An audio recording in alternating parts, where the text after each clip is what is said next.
de hoy. Señores, estamos de regreso. Sábado al día, espacio de la Conexión X. Y qué momento más especial nos acompaña el profesor Rubén Santana, locutor con una extensa y reputada trayectoria.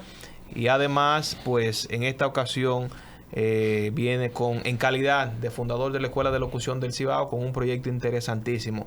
Profesor, gracias por acompañarnos en Sábado al Día. La gratitud debe ser nuestra. Buen día a toda la gente del país y fuera de aquí, que cada vez es más en este proyecto tempranito, un fin de semana. Entiendo que una gran iniciativa para cambiar un poquito la temática de la semana, de la formalidad y los temas tan actuales. Y contentísimo de también compartir y conocer a José Miguel, de quien ya tenía referencia. Sabes que ya los medios se ampliaron mucho. Y él llega en un momento estelar de la comunicación. En la era de la comunicación, en la que las redes debemos entender que deben estar al servicio de la comunicación, no al revés. Deben convivir. No uno al servicio de ella. ¿Usted entiende que debe de haber una convivencia o entiende que en algún momento desaparecerá uno, específicamente la tradicional? No, entiendo que cambiarán de plano, evidentemente. Lo que fue la radio no es hoy. La televisión misma sabemos que está en un momento de, si no de crisis, de analizarse para ver qué puede pasar. Pero entiendo que desaparecer no. Todavía el periódico físico hay gente que lo lee. Claro. Y está ahí. Y tenemos 1000 plataformas ya. Pero ahora estamos mucho más informados, pero no mejor comunicados. Yo pongo de referencia, cuando entramos a la discusión sobre ese tema, pongo de referencia a los españoles y otros países de Europa, pero los españoles que en materia de televisiva son, digamos, nuestra principal referencia, así como los estadounidenses. Sí. Los españoles, los grandes temas de nación, los grandes temas de Estado, los temas de seriedad, se siguen proyectando a través del medio televisivo o el periódico impreso. Imagínate, una cosa que sale en el periódico El País, ya. Un asunto que es prácticamente palabra de Dios. Palabra de Dios. Entonces, cuando hablamos de ese tema, ¿usted también le da validez al aspecto reputacional, al crediticio? Bueno, el tradicional todavía sigue siendo el espacio para los temas serios. Y hay un blanco de público, tal vez si lo medimos en cantidad, no es el que quisiéramos, que sí continúa apreciando eso todavía, Luis Manuel. De que no como en los tiempos en que comenzamos en la comunicación, ya 34 años, eso decía, te veía en lo que esperaba a turno a ir al aire, Don Freddy. Eso lo dijo Freddy. Sí. Aquí en Santiago se decía, por ejemplo, eso lo escuché en el programa de Ramón de Luna. Pero esos nombres siguen teniendo peso, los que permanecen. Y aún ya en las redes también están sus videos. Claro. Todavía Freddy da lecciones en YouTube. Tú lo buscas. Sí. Y los temas son como si fueran de ayer. Así es. O sea, de ahora, bien pero actuales. que lo comentó como si fuera ayer. Pero sí, en la respuesta a tu pregunta, claro que sí, Luis.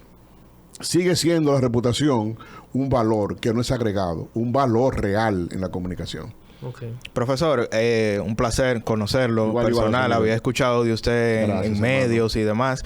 Usted tiene una larga data en los medios, pero se le ha hecho difícil atravesar todos estos años en los medios y ahora, como usted dice, ya estamos en esto de lo digital. ¿Se le está haciendo difícil ahora mismo a usted?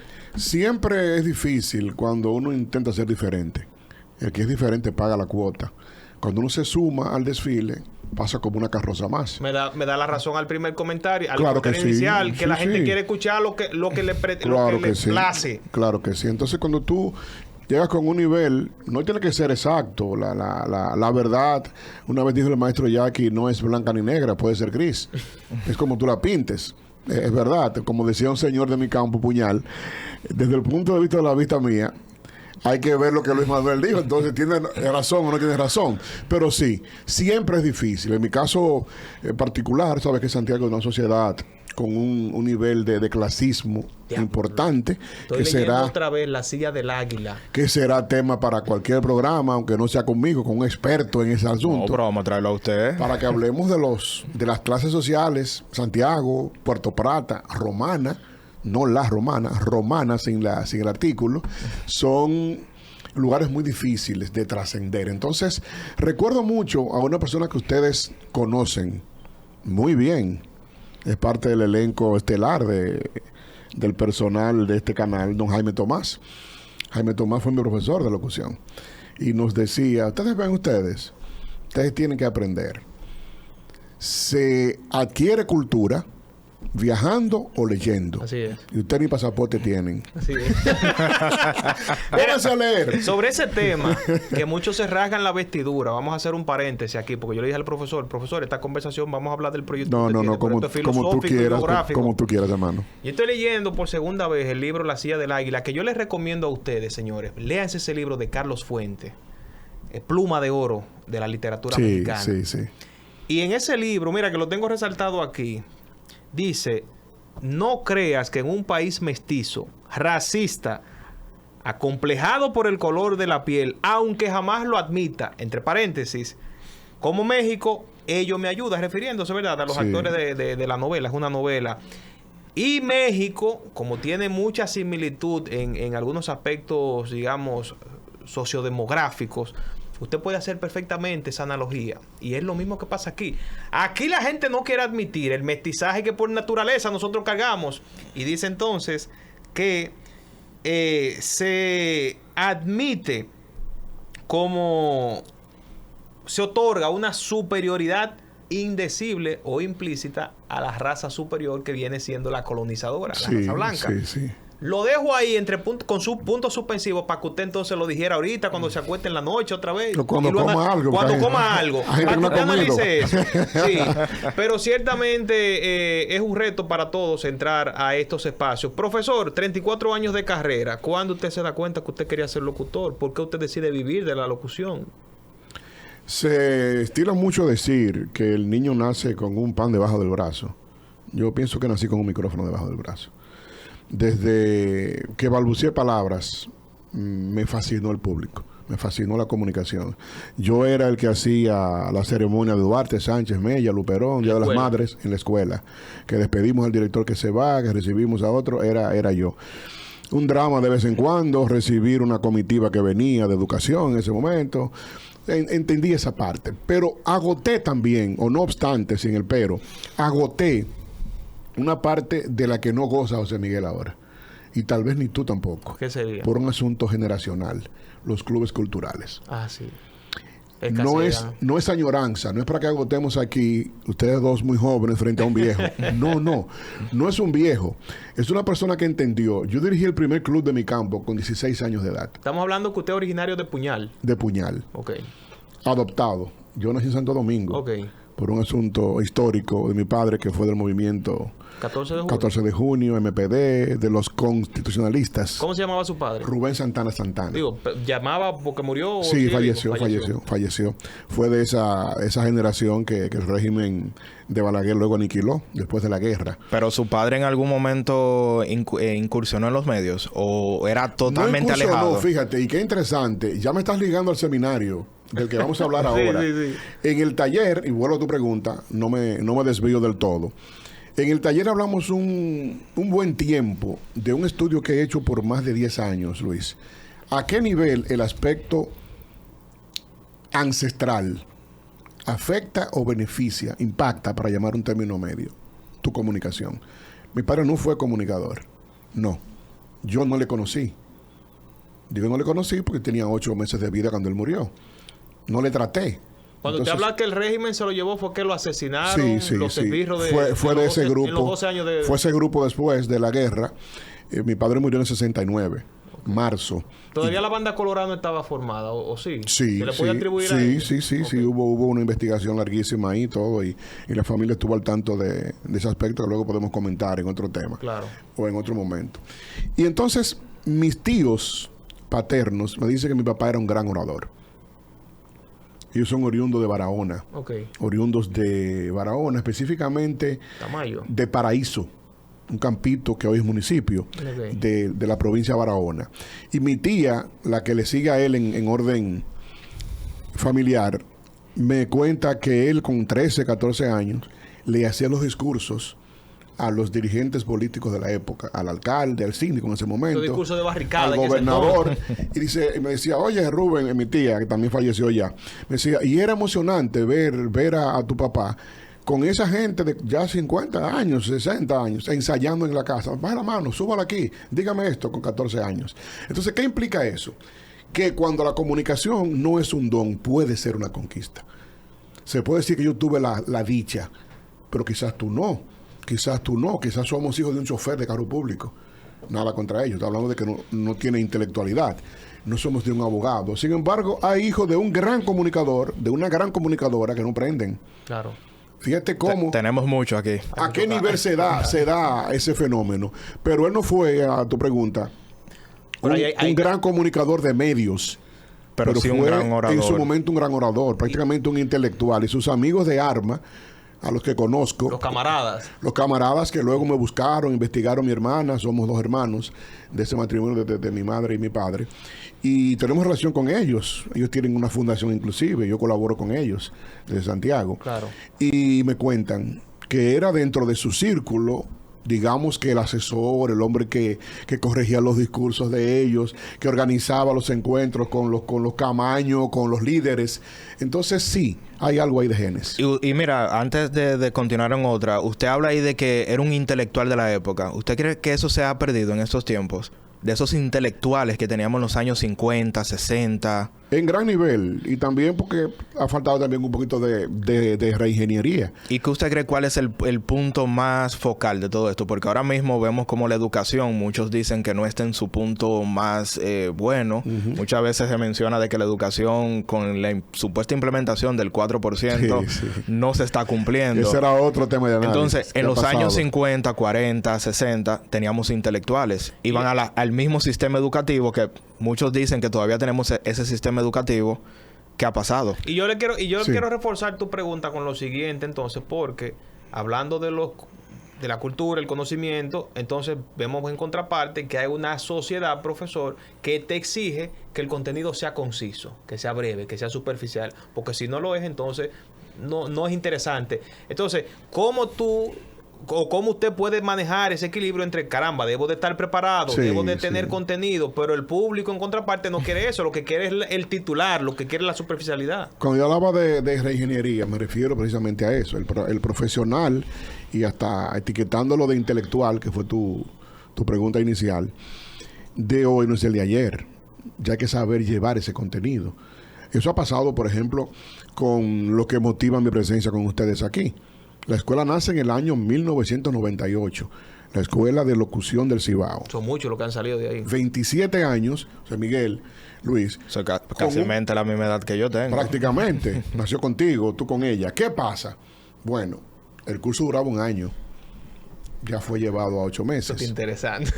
Fue llevado a 8 meses. Pero en el 2013, yo me doy cuenta que no todo el que va a la escuela quiere estar aquí en una cabina de radio o televisión, ni ahora en las redes, que es un profesional que necesita herramientas para comunicarse bien, pero no tiene tiempo de ir ni 2 meses a la escuela. Entonces ahí surgen talleres cortos. Ahí está la débil línea entre tú no caer en la chabacanería, en dar lo que todo el mundo quiere, en lo inmediato, en la inmediatez per se, pero debes saber adaptar el contenido a que ya tu público no va a ser el de hace 27 años. Eso ha pasado con mucha gente que se quedaron todavía hablando de camaradas, la bota invasora, del pulpo opresor. Entonces, las escarpadas montañas. Entonces, ya, hasta para decir lo que decimos, hay que saber cómo conecta.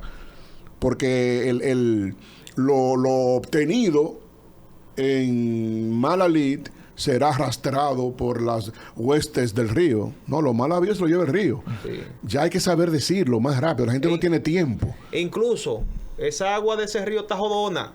Ya ese río no es tampoco el de antes. Pero oye la palabra, la expresión jodona, porque si no le mete el jodón, o esto está cabrón, ese público llano, que es el que predomina... Y hay pila de problemas con eso. Si no, entonces viene la metedera del bloque. Sí. Que es una de esas frases populares de ahora. ¿Y quién da el curso? Yolanda. Exacto. Eso hay que manejarlo ya. No es tú hablar como ellos, es que te entiendan ellos. Y vuelvo y cito al maestro Jackie Núñez, que para mí es un referente de cualquier comunicador, no solamente de República Dominicana. Marcó un antes y un después. Y siempre dijo, la gente consume lo que se parece a ella. Es así. Consume, pero ese consume, subráyalo.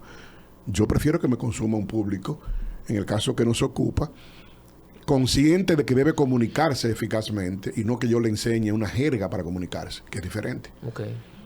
En el caso, profesor, de los tipos de público, los tipos de espacios, usted hace 2 temporadas, me parece, pasa a formar parte del equipo de transmisión de las Águilas. 4 años. ¿Ya tiene 4 años? En esta etapa. Usted estuvo anteriormente. En los 90 yo estuve 2 años también. En esta etapa 4 años. ¿Cuál es la mayor diferencia que usted ha detectado en estos años, en esta carrera, entre narrar o ser voz comercial de un partido de béisbol, una maestría de ceremonias, un meeting político, si es que lo ha tenido, o cualquier otro tipo de evento? ¿Cuál es quizás la mayor diferencia que se marca entre los diversos públicos y los espacios en donde se hace locución? Lo primero que hay que determinar es qué te están pidiendo y cuál es el público al que vas a dirigirte. En el caso del deporte, sabes que el dominicano tiene un pelotero dentro y un manager. Aquí ningún manager sirve. Ningún manager sirve. Y nadie batea. Nadie batea. Y el mismo que tú aplaudiste en 10 minutos más hace un error, ya no sirve tampoco. Entonces, esa comunicación popular hay que saber llevarla. Para mí fue un tanto cuesta arriba adaptarme al público del béisbol, porque puede que salga de un juego, pero mañana yo esté en una ceremonia formal ante empresarios. Entonces, ahí radica la preparación que debe tener un comunicador. No solamente un locutor, un comunicador. Y lo hablo con mucho conocimiento de causa. Cuando dirigí el departamento de comunicación de UTESA, tu universidad y la mía me formó. Mi alma mater también. Mi alma mater también, la tuya. Que hay una pregunta con eso ahí de UTESA. Sí. Ya por ahí iremos. Siempre intenté acercar la carrera al medio. Te la diferencia mucho, te la apartan mucho. Cuando tú vas acá, pero esto no me lo dieron, pero Luis Manuel me lo está exigiendo en el canal, que me dio un chance. O el campo te muestra cosas que no te hablaron en la universidad. Exactamente. Entonces, la diferenciación entre un área y otra. Pero también saber que no todos damos para todo. Pero todos damos para algo. Para algo. Aunque no sea la comunicación. Es sabido. En el caso de la comunicación, inclusive, es un abanico tan grande de formas y contenidos que con toda la experiencia que ustedes puedan atribuirme, la gente que me conoce, yo en muchos casos he dicho que no. Rubén, ¿qué tú crees? Por ejemplo, los mítines políticos son muy difíciles, Luis. Sí. Muy difíciles. Porque hay una mezcla entre lisonjería y profesionalidad. Y al político dominicano le gusta. Y el que no se va por ahí puede ser lo más profesional que sea. No, pero mira, Rubén es demasiado seco, búscame a fulano porque es el que lo ensalza. Pero además, profesor, oye lo otro. Me imagino que usted es un hombre, porque por eso se ha mantenido en el medio muy organizado. Usted llega, digamos que el profesor Rubén Santana llegó a un mitin político. El profesor tiene un guión establecido. Ay, muchacho. Pero a un funcionario le dio la gana de llegar media hora después y lo sientan en la silla y hay que reajustar ese guión. Porque si tú no lo mencionas hay problema. No, y saber decir quién es también. Sí, porque si lo dejas de lado ya fue intencional. Ya fue que, si le dice la oposición te pagó si le para dice que... subdirector en vez de vicepresidente, ya hay un problema. Encargado en vez de gerente. Sí. Profesor, hablando de esto de las Águilas Cibaeñas, ¿usted es aguilucho? Sí. Porque conocí a Danilo Basilio, el fenecido, que estudié con su hijo. Sí. Él tenía ciertas declinaciones por el Escogido, pero trabajaba para las Águilas Cibaeñas. Un profesional. ¿Cómo usted veía o cómo usted ve estos trabajos ahora de los nuevos que están ahí en la parte de la televisión, que están haciendo los comentarios y tanto para lo que son los anuncios? ¿Cómo usted está viendo ese trabajo que se está dando? Mira, porque luego de Danilo Basilio como que vimos en un inicio como que decayó mucho, no teníamos el mismo nivel. Pero ¿cómo usted lo está visualizando ahora mismo? Mira, el aspecto de los 3 que actúan en una transmisión de béisbol menos medible para que hablemos de pasión es la voz comercial. Porque la voz comercial es, digamos... muy lineal en cuanto al guión. Muy lineal. Sin embargo, fíjate que hasta en la entonación que tú le des, tú puedes determinar... los estados de ánimo. Te gustó. De hecho, el más forzado... y esto puede ser inclusive discutido con gente a los que admiro, personas que admiro, que están ahí, son íconos, como Santana Martínez, como esa gente que marcó mi siempre recordado Mendy López, que ya no está con nosotros, que para mí fue un referente obligado. Para mí el mejor narrador de Latinoamérica. Mendy López. Te digo después por qué. Inclusive le acabo de decir narrador. Nunca le dije narrador en el aire. Le decía descriptor, que es diferente. Él te hacía sentir ahí en el juego. Te llevaba por la radio, que es una magia. Sí. Porque en televisión es relativamente fácil. No es que el que lo haga en televisión va de robo. también hay que saber Sí, hacerlo. lo que pasa es que en televisión tú tienes el elemento visual y tú estás Sí, viendo. Pero cuando tú no estás viendo... Volviendo a la respuesta a tu pregunta, mira qué pasa. Hasta en la entonación que tú le des. El maestro Mendy me decía, cuando yo comencé nervioso, al lado de esa figura que yo admiré cuando jugaba a ser locutor, ya me dijo, Rubén, el comercial del primer inning no es el del quinto, pero tampoco es el del noveno. Oye, eso. Tienes que adaptarte. Yo venía de las noticias, de Formalidad. televisión, de la misma radio, situación mundial, o sea, todo un asunto, toda una época para traspolarte a esa parte. Entonces, he notado que la pasión está arropando. Y recuerdo mucho una frase que me dijo Winston Chilote Llenas, a quien admiro desde... Yo sabe el número 3 cuando jugaba pelota, en honor a Chilote. Será su jugador. Para que tú veas. Entonces luego sentarme y él ser mi presidente, jefe inmediato en el equipo cuando llegué. Y un día me dijo, Rubén, y esto es una lección que comparto con mis alumnos, siempre, en la universidad y en mi centro. Aquí le pagamos para que ustedes resalten el trabajo de los jugadores de las Águilas, pero no para que denosten a los contrarios. Mira qué nivel de profesionalidad. Entonces ahora no se da en muchos. No se da en muchos, que fue tu interrogante. Lo voy a sacar del área de paz y lo voy a llevar al conflicto. ¿Qué le parece a usted el estilo de narración de Franklin Mirabal? Que no narra. Él es un espectáculo. Él es producto de una época que tú hablabas, de lo ligero, cayendo en lo banal. Va a llegar un momento, por ejemplo, cuando los hoy gigantes del Cibao pasaron a llamarse potros, hubo empresarios de Santiago que estaban en las acciones, que fueron parte de ese equipo. Yo fui llamado a trabajar con ellos por un asunto meramente comercial, de incomodidad. San Francisco, yo estaba aquí en varios proyectos, no acepté. Pero mañana yo puedo trabajar con Licey si me llaman. ¿Por qué no? Yo soy aguilucho, ¿eh? Que miren, ellos lo saben, claro. como fanático, pero en el micrófono, no.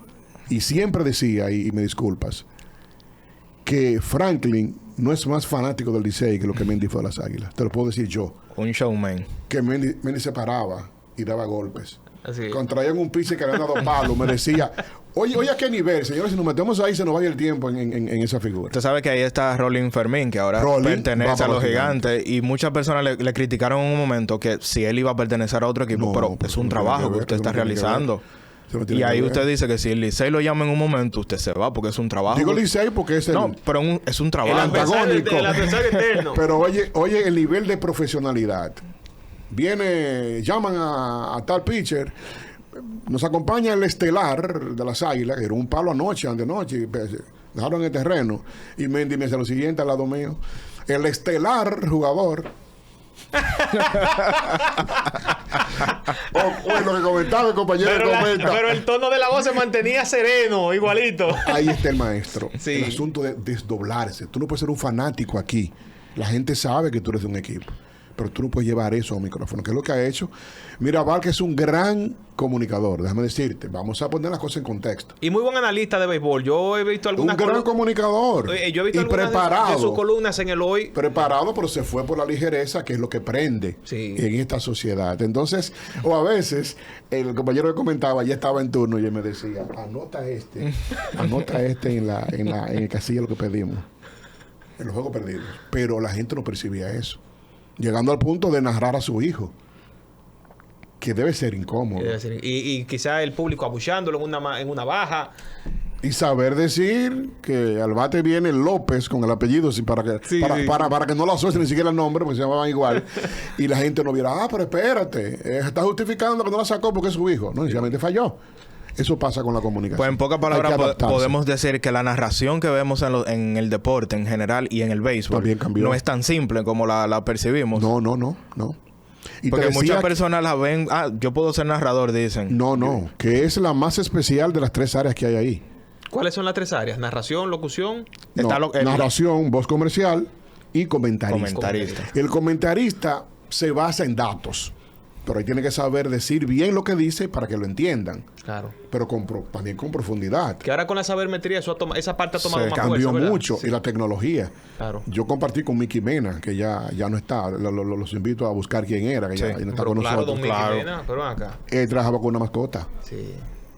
Ahora, a nivel de un clic te tiran todo y tú eres un intelectual en el aire. No, y tú te pasas los 9 innings dando datos históricos, Sí. estadísticas que tú antes ni te imaginabas. Pero ante la gente, te comencé a decir ahorita, ¿cuál es el principal elemento de delicadeza en el aire? La voz comercial. Aparte de que es la que vende, cuando se te cae el narrador, porque el fanatismo lo tumba, un juego 5-0, comenzando el partido. Y el comentarista también, que se nos cayó a cualquier equipo. Entonces, el locutor no puede decirte tal comercial sin la entonación que lleva. La gente no pagó para que tú estés arriba con las Águilas y abajo con el otro. Mira, yo... Es bien difícil. Para cerrar esa parte, tuve la oportunidad de la temporada pasada de trabajar en la parte de comunicación corporativa con las Águilas. Agradezco a mi queridísima Iliana Rosario por esa gran oportunidad. Una hormiguita. Trabajadora incansable, muy talentosa, y nos invitó a tener ese honor.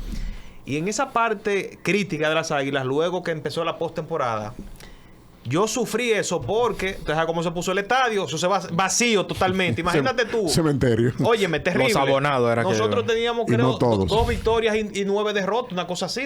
Bueno. Llegó un momento de 11-3. Y llegó un momento en que hasta el animador del estadio, que era este muchacho Arnaldo, ya no iba. No, de verdad. Todo el mundo. Estoy quizá violando un código, pero eso es así. Ya no iba porque el estado de ánimo de la gente, no importa que tú ganaras el partido, no importa que tú le dieras una pela al Licey, ya estaba en el suelo. Fue un momento Entonces, demasiado crucial. hay que saber manejar los estados de ánimo en cuanto a la comunicación y jugar también con las pasiones de los públicos. O sea que eso me confirma lo que viene diciendo el profesor. Ahora, locutor exitoso en tarima, mítines, maestría de ceremonia, locución con las Águilas, pero hay un Rubén Santana, profesor universitario, que se retira de las aulas. ¿Qué pasó? No me retiro. Yo pasando de la universidad. Bueno, de la parte universitaria, porque sigue las aulas. Exactamente. Con su academia. 3 años antes de yo ingresar a UTESA como profesor, fundé la Escuela de Locución del Cibao. Porque siempre entendí, y uso mucho esta símil, que es muy cómodo quedarse viendo el desfile. Lo difícil es pasar a desfilar. Baja a ver en qué tú puedes mejorar ese desfile. Y esa fue mi intención. Entonces nace con el sueño de un muchacho de aportar a la comunicación. Okay. Pero ahí vuelve lo que estamos hablando. La locución de ese momento. Ya no se exigía antes una calificación y una cuantificación para estar en los medios. Ahora menos. Yo pongo un paño y pongo Rubén TV y soy locutor ya. Sí. Entonces, esa condición me fue llevando a entender que también la forma de instruir debe ir cambiando. Ya no es el comunicador de antes. Entonces, distinto a muchos, Santiago debe tener 500 locutores. Cuando yo presidí la asociación, éramos 462. Recuerdo el padrón de nosotros. Ya hace unos añitos. Ya tenemos que estar en 500 y cuidado, mucho más. Asociados, sino que actúan sin estar inscritos. Y pocos han elegido instruir. Entonces ahí radica el asunto de poder aportar. Pero uno se mantiene. No tiene que ver con la parte económica de la academia. No de UTESA, en sentido general. En parte sí, también. En parte sí, pues sabes que lo económico te marca todo. Debemos ser sinceros. Claro que sí. Hay una sobrevivencia, hay unos costos, hay que... De eso tú vives, tú tienes una inversión en lo que tú haces. Eso no compensa la carga laboral, que me dicen no, que claro que no, claro que mucha no. responsabilidad. Hay mucho de amor y arte. Sí. Y usted podría regresar a UTESA, porque ahora mismo la carrera está huérfana, no tiene director. Yo sé que venía por ahí, muchacho. Tiene más de... Lo estoy evadiendo. Mire, tiene más de 4 años sin un director. Sí, y lamentablemente, yo que estoy en términos de la carrera, yo a veces digo, quiero resolver una problemática y no tenemos a nadie que nos responda. Usted pudiera regresar nuevamente porque necesitamos una figura que sea un ejemplo a seguir. Mira, yo tengo mis bemoles, mi apreciación sobre volver al camino trillado en todo lo que he hecho. Okay. Yo presidí los locutores de Santiago en un periodo bien difícil, sin redes sociales, donde no hay una invitación digital por WhatsApp, era emisora por emisora, no con tantos recursos a todo nivel que ahora. Y en un momento hubo, con Polo Ramos, que tú lo quieres también muchísimo, con esa generación que tanto aprecia a uno, que uno respetó. Y hubo un momento hasta una intención de un bloque, Polo, Rubén, Polo, vuelvan, y ya estaban otros asuntos. Yo le quité 2 años a la familia, en el caso de la asociación, a mis proyectos, a mi salud. Hubo un gran problema de salud en esos momentos, después con la universidad ni hablar también. Tuve un percance de salud que por poco no la cuento. Entonces yo entiendo que ya no es un no rotundo, habría que analizar la condición. Ya en lo que he estado, el proyecto va creciendo, ya pasa a ser Rubén Santana Comunicación Efectiva, que engloba la sombrilla que protege a la escuela de locución, pero ya el mercado cambió tanto que las mismas carreras deben revisar. Profesor, ¿qué están haciendo? Una voz, como le decían antes, ombligofónica, potente. Sí. ¿Esa voz usted la ha trabajado o es una voz que usted innata? Muchísimo. Y la mía no es ombligofónica. Es una forma de llamar a esas voces gruesas, así graves. Pero fíjate qué pasa. La mía no es una voz ombligofónica. Danilo Basilio tenía esa voz. Para que entiendan, Ramón de Luna, de abajo, del diafragma. no del diafragma, sino del estómago. Todas salen de ahí. Las voces ombligofónicas vienen dadas básicamente en la garganta. Es la laringe la que la provoca, pero viene dada. Ahora tú la cultivas. Yo tengo una voz de intermedia, ni barítono, ni fue una mujer soprano, no, nada de eso. Lo que pasa que una vez un maestro al que considero mi mentor, Eusebio Sánchez, que te invito a conocerle, tratarlo, invitarlo un día si tú quieres aquí, si es posible, me dijo, la voz per se, como elemento de la comunicación, es solo el 7% de un locutor. El 93% está en dicción, entonación, fluidez, conocimiento, capacidad de conexión, básicamente. Y mucha gente se queda en decir esto. Yo pude haber comenzado hablando así, como tú me dices ahora, pero no es mi registro. Y entremece. A los 3 minutos, vamos a una pausa. No aguanto. Sí. Estaría fuera de mis tonos. Entonces le enseño mucho también eso a los muchachos, técnicas, para que tú no quieras ser como fulano. Intenta que te escuchen por lo que tú digas, no por cómo lo digas. Muy bien. Es importante. Finalmente, profesor, a lo que hemos venido puntualmente, pero se ha hablado de cosas buenas aquí. Yo temía eso y se dio. Hace rato usted debió haberse ido. Mire, el seminario que trae ahora de la mano de Anthony Ortega. Las personas interesadas en también aprender algo de lo que usted tiene, de todo lo que tiene que aportar, cómo será, qué día, cuándo y cómo contactarlo. El arte de comunicar es un desafío, es un reto a adaptarnos a los nuevos tiempos y ofrecer un contenido a esa masa de empresarios, ejecutivos, estudiantes universitarios que temen tanto exponer, que no saben llevar un mensaje claro, de técnicas, herramientas para comunicar eficazmente. Y estaremos el próximo domingo 7 del venidero mes de septiembre en el Salón de APEDI, cerrado, con aire, con toda la posible comodidad que pueda haber, impartiendo de 10 de la mañana a 5 de la tarde. 7 horas, Luis, que le hemos puesto como eslogan. Un solo día. Que cambiarán tu comunicación. Excelente. Sí, es una mirada comenzando con la parte ancestral, siguiendo por vicios de la comunicación, básicamente orales. ¿Por qué se producen? Son vicios ortofonéticos. Hay gente que tiene faltas al escribir, le llaman ortográficas. Estos son ortofonéticos. Interesante. Son fallos de la comunicación que hemos heredado. Eso puede explicar esa expresión que utiliza mucho un dirigente político en el país, Guido Gómez Mazara. Pensar con faltas ortográficas. Sí, ¿Podría ser eso? Sí, son ortofonéticas. Son ortofonéticas. Muy bien. Que se van llevando y cuando pasan de errores a vicios porque no las cuidamos. Las confusiones, las muletillas, como hay gente que te comunica, te intenta comunicar y termina diciendo 14 muletillas y 2 palabras lógicas en una expresión. Y afectan la comunicación porque aunque digan la verdad, el que lo está analizando dice, me está mintiendo, está gagueando. Así es. Miedo escénico. Le incluimos el micrófono, que nos cambia, hasta los que vivimos de él, nos cambia el escenario. Sí, claro. Que será una gente que no tiene esa condición. ¿Qué va a tener, en resumen? Sí.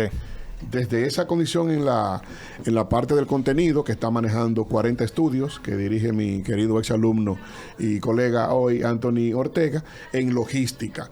Aprovechando un mercado que Santiago tiene y es explotado generalmente por gente de fuera. Muy bien. Asumimos el reto de hacerlo nosotros. Y que no sea solamente para comunicadores, que está abierto a todo público. No, para el que menos es para comunicadores. Perfecto. Fíjate el detalle, porque la escuela tiene cursos fijos. Sí. Es para gente que no tiene todo el tiempo de ir ni una semana al aula y quiere instruirse. En el 612 809-612-4848. 809-612-4848.